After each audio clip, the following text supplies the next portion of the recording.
So you've talked about spending non-negotiables, but also this bread and butter budget. Should we be looking out for modest spending cuts across the entire budget to save money? Well, certainly the approach we've taken is to go through the budget line by line and to see where savings could be responsibly made. But inevitably, the burden of that falls disproportionately on different portfolios because, as I said in answering, I think, Michelle's question, we want to make sure that we're investing properly in health and some of these other areas where where spending is growing strongly. So inevitably, the burden won't fall completely equally across portfolios. Some have been more wasteful than others over the course of the last decade, and I think inevitably you'll see that reflected. Katina. Thanks, Treasurer. Similar vein, you talked about cutting wasteful spending. What's your attitude to things that were included in the March budget, things like expanded training places for rural medicine schools or the Perth Cancer Centre? So do you start from a blank slate, or all those things gone and you'll have to re-promise them, or do we assume that things that were specific like that, not sort of vague regionalisation funds, are continuing? I think if it's high quality spending and commitments made for good defensible reasons, then our instinct is to try and continue with them. Our efforts to trim wasteful spending will be, well, a combination of things, but it will include some of those discretionary funds.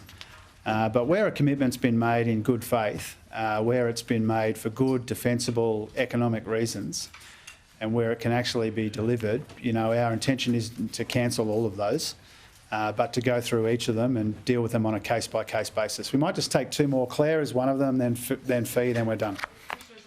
How confident are you still that a lot of the measures you took to the election to claw back revenue will deliver in terms of the waste rewards, the changes to productivity and competition, increased penalties?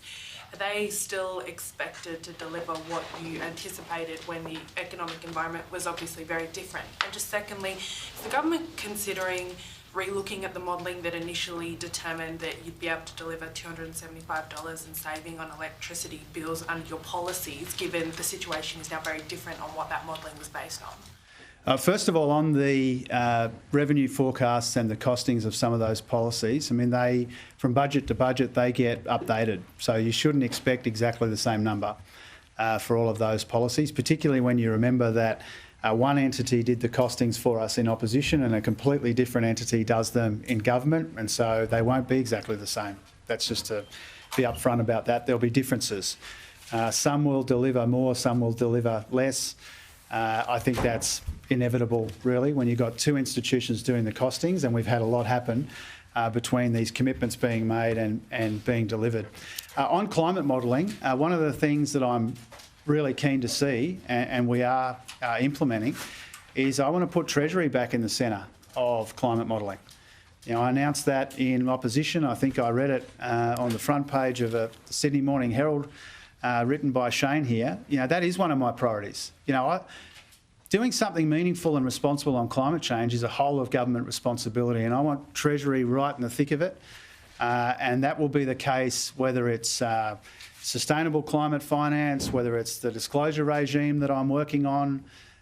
There's a whole range of areas where I want to work really closely with Chris Bowen and with others in the government to make sure that we've got a good, stable climate policy. And so Treasury will be central to that, and Treasury modelling will be central to that. Inevitably, you can't go from nothing to a fully humming, fully functioning climate modelling team overnight. It takes a bit of time to build it. I'm in discussions with Chris Bowen and with the Treasury and with others about how we do that. But we've always said that climate policy will be informed by Treasury modelling over time. And I look forward to saying more about that on another occasion. We'll go to Fee and then we're done. Mine was similar to Claire's actually. So the head of the ACCC has told the Economics Committee that the median household electricity bill is up by $300 or 25% since April. Has that level of increase been factored into any modelling? Was the government aware it had gone up that much?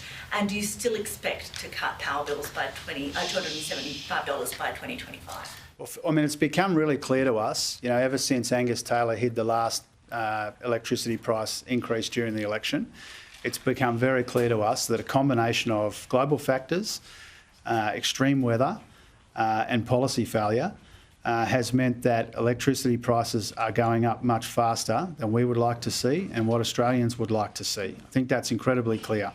And we've had news in the last couple of days about that as well. And I've tried to be upfront in answering questions about power prices, that combination of issues is going to put pressure on household budgets for some time. When it comes to our commitments, we have made it very clear that adding more sources of cleaner and cheaper and more reliable energy is the medium and long-term solution to this rather than the problem. Inevitably, we've got these near-term challenges as well, but the best way to make energy cheaper, the best way to make electricity cheaper is to provide policy certainty, but also to create the kind of conditions which will see more investment in cleaner and cheaper and more reliable energy, and that's what we're doing. Thanks very much.